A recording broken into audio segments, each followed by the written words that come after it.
she's lined up. Yeah, looks good. Yeah, I've had her in here before, but I don't want to try and stab it between those posts because you only got an inch on each side. Right, yeah. We're just not. If you're not going to use the hoist. No, I'm not going to pick it up with that. But it'll. Over too far, didn't I? No, I think you're good. I think you'll be all right. I guess. Yeah, I got to move this stuff here. So. Well, I was looking at.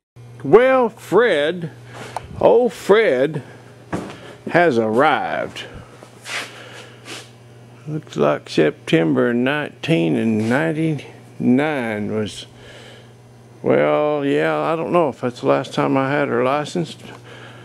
There was a while I'd just grab a trip permit once in a while if I had to move something. But this old boy's got a pretty good bed on him. That's some, I mean, it's a full load before you even put anything on it. Hauling that headache rack around and this solid steel, diamond plate steel.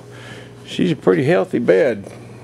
Anyway, feels good to have the old boy inside where I can start doing some work.